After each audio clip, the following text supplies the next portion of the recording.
Ini kan yang kalian tunggu-tunggu, bedah Koku Kratos.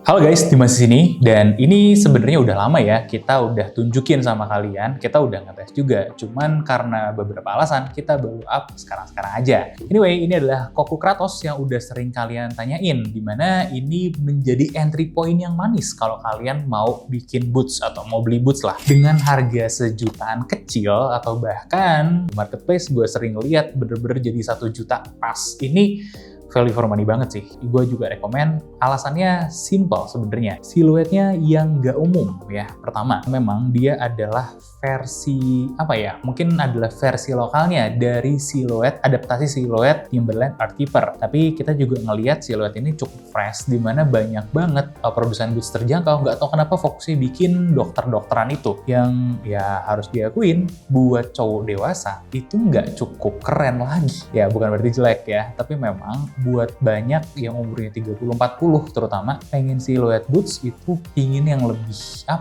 lebih technical, lebih laki, lebih outdoorsy gitu daripada yang dokter-dokteran, dan semuanya bisa dipenuhin sama siluetnya Koku Kratos ini. Nah, di luar itu ada hal-hal menarik juga yang gue temukan di sini, mulai dari kualitas kulitnya, terus konstruksinya, dan juga fittingnya. Nah, kayak gimana dan apakah ini cocok buat kaki lebar? Langsung aja kita gas bedah sepatunya.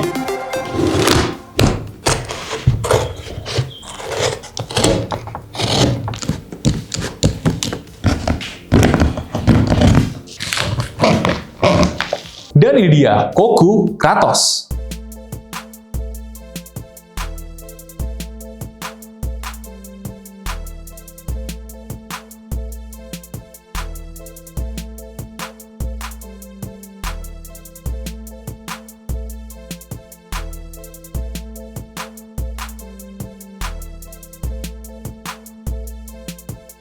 Gue mau coba cerita dulu dari segi uppernya, dimana uppernya ini cukup menarik ya, kurang lebih tebelnya kita temukan di 3 mm, tebel banget loh. Dan ini kalau gue identifikasi tipe kulitnya adalah Crazy Horse. Apa kelebihannya Crazy Horse? Kalau gue boleh cerita adalah di patina dan lebih mudah dirawatnya. Contoh patinanya gimana? Ini udah mulai patina teman-teman ya, buktinya dipakai ya, lihat ini ada scratch, ada perubahan warna, ada tuh edging juga sedikit tuh ya, di sini agak gelap, di bagian sininya masih ada yang terang, di flex pointnya terutama nih ya, ini masih ada yang terang, dan it's normal teman-teman. Jangan berpikir boots itu akan shiny terus, akan mulus terus. Enggak, justru artnya dari boots itu dipakai. Nggak kayak sepatu apa itu ya, air apa itu yang kalau dipakai itu katanya harganya turun.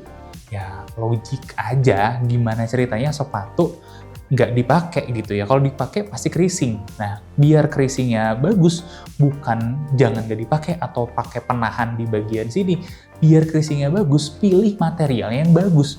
Makanya kalau lu lihat deh sini, ini udah kita potong ya, ini juga udah kita potong, lihat deh, creasingnya masih mantep. Dengan jarak waktu yang sama, sepatu RR-an itu ya udah parah creasingnya, bukan udah parah sih, kelihatan banget, pronounce banget crease dan rollnya. Dan ini enggak guys ya, karena memang karakteristik kulit Crazy Horse itu memang cukup bagus ketika di creasing atau rollnya gitu. Itu kalian bisa nikmatin visualnya kayak gini loh, kulit yang bukan paling bagus ya, tapi sudah cukup proper tuh kayak gini loh. Nah, jadi jangan salah ya teman-teman ya, creasing atau roll itu hal yang normal. Itu semua bisa kita jaga dengan pakai shoe tray misalnya, masukin ke dalam sini, nanti sambil di maintenance, kalau kita kasih pelembab gitu ya, dia akan menjaga bentuknya dan meminimalisir crease yang tidak diinginkan. Tapi crease yang normal seperti ini akan tetap ada. Gue bisa kuliah ceramah sepatu kulit panjang, tapi bukan itu intinya hari ini kan. Gue cuma pengen menjelaskan apa yang membuat sepatu kulit itu menarik kalau dibandingkan dengan sneakers gitu ya, dengan harga yang mirip-mirip. Nah, ini dengan harga 1 jutaan, gue rasa sih bakal puas ya. Kalau gue pribadi sih puas banget ngelihatnya. Gue bisa siksain di kulit, gue bisa habisin gitu pakainya, kena basah, aman banget. Ini udah gue sengaja gue basahin, kena hujan, dan lain-lainnya ya hasilnya kayak gini. Warnanya berubah jelas, itu yang gue cari, itu yang gue pengen, itu warna berubah itu, karena ya edging patina itulah yang membuat karakter kulit kayak gini berbeda. Artinya kalian punya satu-satunya warna, meskipun boots ini diproduksi massal, tapi warna ini hanya ada di kalian. Di gua warnanya kayak gini, di kalian pasti warnanya akan beda, bisa jadi lebih gelap di depannya atau titik-titik gelapnya bisa jadi berbeda. That's the art, man. Nah, pertanyaannya buat kekuatannya nih ya, namanya kulit asli udah pasti aman lah ya. Oh iya, kalau belum percaya kulit asli ya udah kita liatin bakarnya ya. Ini dengan ketebalan 3 mm, dengan tes dermal kita selama 10 detik tereduksi sampai masih 2,2 mm. Ini membuktikan kalau memang si Crazy Horse itu cukup andal ya. Gak cuma itu, kita juga ngelihat lining yang dipakainya ini berbeda karakter kulitnya. Ini bukan Crazy Horse, ini kulit sapi biasa teman-teman ya, kelihatan dari grainnya, dan ini sapinya udah dewasa. Ini juga masih cukup bertahan meskipun jebol di detik ke-9. Tambahan informasi aja, ini kategorinya adalah Boots Derby. Kenapa kayak gitu? Karena ini adalah open lacing system, kalian bisa lihat ya. Nah, bagian ini ya, tempat eyeletnya itu keluar. Nah, kalau keluar ini sebutannya pasti derby. Jadi, yang dokter-dokteran itu memang derby. Tapi bukan berarti derby itu semuanya kayak dokter-dokteran itu. Yang bener adalah ya derby itu banyak variannya. Contohnya kayak dokter-dokteran itu, kayak gini, atau derby di Dresius juga ada. Yang lebih dressy, yang lebih clean juga ada. Nah, ini ada beberapa ornamen-ornamen jahitan tambahan yang sebenarnya jujur nggak perlu, tapi membuat kesannya lebih, lebih berkarakter lah. Memang lebih rugged gitu kesannya. Ratingnya sendiri dari segi upper ya, A1 kita berikan 7,5 dari 10. Oke, next kita akan bahas midsole-nya. Kalaupun ini bisa disebut midsole ya, ini ada 2 komponen, yaitu insole dan ini ada sock liner ketemu dengan sole kulit. Ya, ini kulit guys, bukan kayu ya. Ini sebenarnya nggak banyak yang bisa dinilai, tapi tetap ada pelajaran yang bisa kita ambil. Nah, gue pengen tahu juga gimana shock absorption-nya ketika dipakai jalan, karena tetap aja sekeras-kerasnya boots, dia bisa meredam shock ketika dipakai jalan di permukaan-permukaan garata. Dan surprisingly, ini good. Dan gue juga penasaran gimana cara dia dengan memberikan energy return atau terhadap impact itu kayak gimana sih. Ya, secara test drop wall kita juga nggak bagus memang, tapi itu udah cukup. Karena memang kita nggak butuh energy return dari sini, tapi itu juga mengkonfirmasi penemuan gue kalau ternyata si karakter ini sebenarnya dari outsole-nya sih kebanyakan yang ditambah dengan leather di sini itu berhasil menyerap cukup impact ya ketika kita lagi berjalan. Buat jalan loh ya, kalau buat lari beda. Harusnya kalau mau lebih maksimal lagi penyerapan shocknya, kita bisa pilih boots yang ada cork-nya. Tapi mengingat harganya di sekitar 1 jutaan, ini pakai cork kurang fair lah rasanya ya.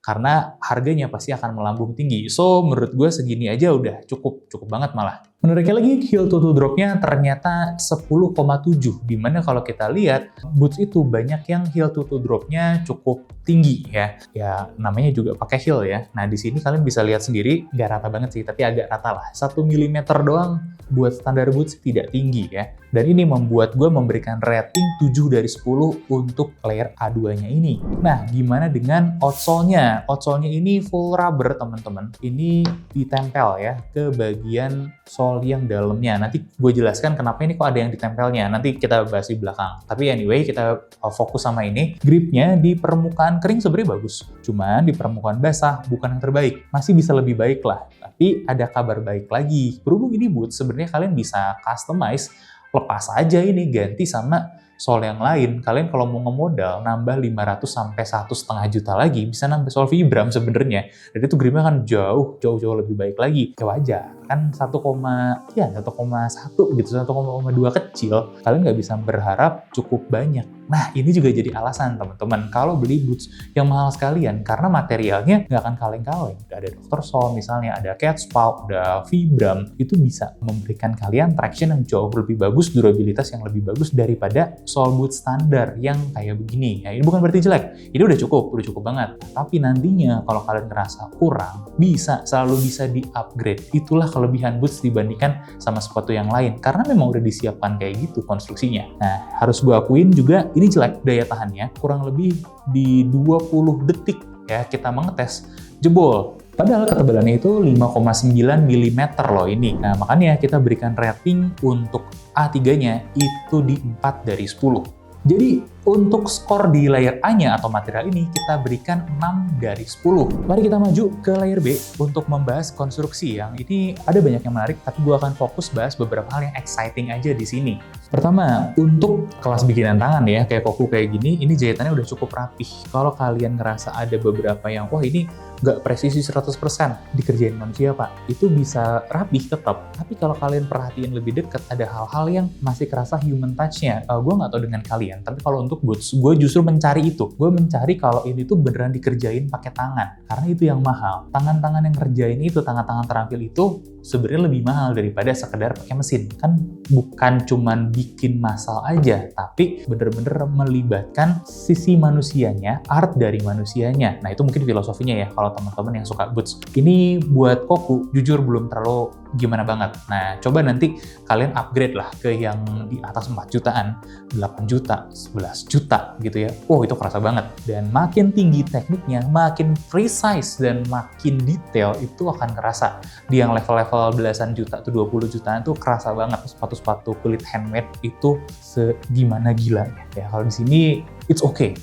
Sudah fine sebetulnya. Kalau kita lihat lagi dari konstruksinya, gue bisa jelasin sedikit. Ini upper, terus dia tarik ke luar, bukan ke dalam ya. Nah, di sini ada ini juga nih, ada sock liner. Nah, sock liner ini dia double di bagian tengah-tengah. Ini bahasa tukarnya adalah kelas TA ya. Ini cukup tebal yang dia ambil. Habis itu ketemu lagi dengan sol kulit. Nah, ini sol kulit. Apa yang terjadi? Dari sini kemudian mereka jahit ya. Ini upper, tarik keluar. Kemudian ketemulah dengan alas TA-nya, kemudian ketemu juga dengan sol kulitnya, jahit semua. Ini namanya stitch down dan kelihatan banget dikerjain pakai tangan. Ini kalau harus kita kasih ya poin untuk konstruksinya ini aja, kita udah ngomongin rata 8 lah. Masuk ke dalam lagi, konstruksi stitch down-nya cukup bagus teman-teman. Ada beberapa ide yang menarik teman-teman, tapi sebelum itu gue mau kasih lihat, ini ada sanksnya beneran. Nah ini ada fungsinya, dimana kalau nggak ada ini, boots itu jadinya kurang stabil, dan ini sangat dibutuhkan untuk menjaga kaki kita, terutama sampai arch atau lengkungannya itu bisa tersupport dengan baik. Jadi udah cek juga. Nah, hal menarik yang gue pengen bilang tadi adalah penempatan ini nih, lining. Ini coba teman-teman yang lebih paham nama bahan ya, gue tuh nggak hafal nama bahannya. Ini fabric jelas ya, kain. Terus penggunaan suede di dalam. Nah, kenapa ini menarik? Jadi, kebanyakan dari kita masih bertransisi, belum terbiasa dengan full lining leather. Yang dimana itu nantinya menimbulkan gesekan, ada yang bilang, oh jadinya panas dong, nah keringetnya nggak keserap dong, dan lain sebagainya. Makanya cocok buat yang baru mulai belajar boots, jadinya lebih nyaman. Buat yang belum terbiasa, ini lebih nyaman. Tapi buat yang udah terbiasa, mendingan full leather sekalian dong. Kedua adalah penempatan suede. Ini suede-nya lebar, teman-teman, gede ya, dan cukup pas. Ini tujuannya dua. Yang pertama memang memberikan kenyamanan, di mana suede ini aslinya nyaman banget, guys. Yang kedua, dia ngunci. Bagian heel kita itu harus ditahan dengan baik. Dan dengan material suede, itu kunciannya lebih baik daripada full materialnya leather misalnya, atau fabric misalnya. Itu akan tertahan dengan lebih baik, diem nih di bagian sininya. Bagian sini nih, dia lebih diem. Ini salah satu hal yang dilakukan dengan, ya gue bisa bilang ini baik gitu, oleh Koku di artikel Kratosnya ini. So, buat semua konstruksinya di layer B ini, gue bisa bilang bagus, no problem at all, dan gue kasih 8 dari 10 untuk konstruksinya. Next, kita masuk ke layer C, yaitu motion stability dan efeknya terhadap gait. Nah, tadi kan gue udah cerita sedikit tentang ini ya. Udah tahu dong artinya ini bagus ya. Setuju, memang ini bagus, ditambah dengan anatominya ini yang deep dan locking terhadap heel kalian. Nggak cuma itu aja, sebenarnya dengan dia ngambil model derby kayak gini, seharusnya memang lebih ramah kaki lebar. Salahnya, gue aja yang kakinya terlalu lebar. Dan ini ngepas, memang sangat-sangat ngepas gitu di size 45. Gue masih agak kurang oke. Harusnya memang gue bisa naik satu size lagi ke 46. Karena sentiannya itu juga ya memang cuma 29,5 cm si insole-nya, sedangkan gue harusnya ngambil yang 30 cm gitu. Wait, tapi sebenarnya gue bisa aja dengan sentian tersebut 29,5, sebenarnya 29,3 lah kalau di sepatu ini, bisa aja gue tetap ngambil ini, tapi memang butuh bagian ballnya yang lebih lebar. Nah, ini bukan model untuk yang ballnya lebih lebar. Koku itu punya model lain, kebetulan kita juga ada, dan gue juga penasaran, pengen tanya sama kalian, perlukah kita potong juga? Ada model satu lagi namanya Desert Boots. Ya kayak gini lah, buat gue itu lebih nyaman lagi karena fittingnya jadinya lebih lebar dan penggunaan crepe sole-nya. Sedikit insight ya dari gue ya. Oke, tadi kita juga udah lihat ini ada sanks-nya, kemudian kelebaran, jelas ya kalau boots itu biasanya lebih lebar di bagian sole-nya. Nah, ini bagian sini nih ya, buat kalau bisa disebut welt kali ya. Ini welt-nya juga cukup lebar. Kemudian dia stabil juga di berbagai permukaan yang nggak rata, batu, tanah, dan lain-lain, dia sangat stabil. Ya mungkin saran gue sih cuma satu aja, kalau memang kalian bener-bener pakai buat outdoor, ganti aja soalnya sama yang lebih proper, yang lebih gigit ya, lebih ngegrip. Sayang aja sih, menurut gue ini udah sangat proper banget lah dari segi konstruksinya. Nggak susah kok menggantinya. So, di layer C ini gue berikan poinnya 8,25. Jadi udah proper banget guys. Kalau gue ada catatan, gue pingin ngasih warning sama kalian yang belum terbiasa pakai boots. Namanya pakai boots pasti ada namanya break-in period. Jujur, ini ada, tapi tidak separah yang dokter-dokteran tadi itu. Karena apa? Karena memang ya udah didesain lebih nyaman juga sih. Materialnya lebih nyaman, terus konstruksinya juga lebih nyaman, ya banyak hal yang lebih oke lah. Nah, ini adalah salah satu faktornya ya insole yang kayak gini. Memang nggak signifikan, tapi penggunaan insole ini membantu kok buat lebih nyaman sejak awal-awal. Nah, bisakah dibikin lebih nyaman? POV gue iya, dengan mengganti insole-nya dengan gaya-gaya ala sneakers, misalnya dengan insole-insole Ortholite, atau bisa juga permainannya dengan beberapa boots maker atau shoe maker lain yang klasik. Biasanya mereka menggunakan busa lain nih, ya setengah lining ya, memang biasanya dari tengah-tengah sini ke belakang. Nah, dia pakai beberapa jenis busa atau latex. Nah, itu akan bikin jauh banget lebih nyaman lagi. Itu sedikit saran aja, tapi yang jelas break-in itu akan tetap terjadi karena material uppernya juga harus di-break-in, harus dilenturkan. Pro tip, kalau kalian mau nge-break-in sepatu, kalian ambil pulpen atau apapun yang berbentuk silinder panjang dan keras. Ini taruh di sini, kalian giniin dulu di 3 titik nih. Di sini, tengah-tengah sini pas di bol sama sedikit di depannya, biar nggak bentuk ada crease-nya dulu. Masukin kakinya sama, ulangin lagi itu stepnya, biar pas lagi nekuk lebih mudah. Nah, itu sedikit pro tip aja, biar mempercepat juga break-in-nya. Nah, kalau kalian mau lebih cepat lagi break-in-nya, pastikan kalian menggunakan produk-produk ya yang kayak Mink Oil atau balsam gitu ya, untuk membuat si kulit ini lebih soft lah sedikit sebelum dipakai. Jadi jangan baru beli langsung pakai.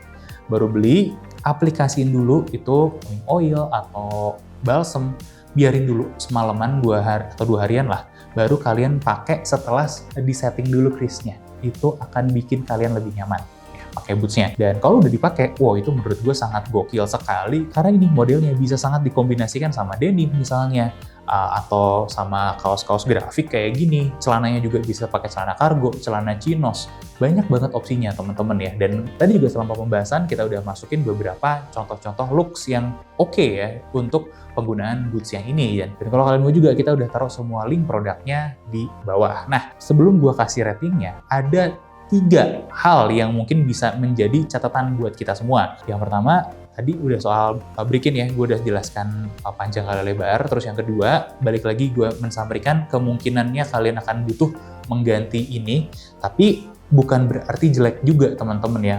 Kalau kalian sayang duitnya, pakai aja sampai rusak dulu selama masih aman ya dan tidak berbahaya ke medan tujuan kalian. Pakai aja sampai rusak. Terus minta risol, karena banyak sekarang tempat-tempat yang bisa nge-risol, termasuk kokunya pun harusnya bisa memperbaikin.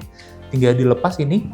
Nah, ini memang cuma dilem doang teman-teman ya, karena memang karakteristik boots kayak gini sebagian ada yang hanya dilem doang untuk bisa dilepas, nanti ganti lagi, pasang vibram, pasang Dr. Sol atau apapun itu di sini. Mudah, teman-teman cuman ngelepas ini ya doang tanpa merubah konstruksi. Ya, si stitch down ini nggak dibongkar, nggak diapa-apain lagi.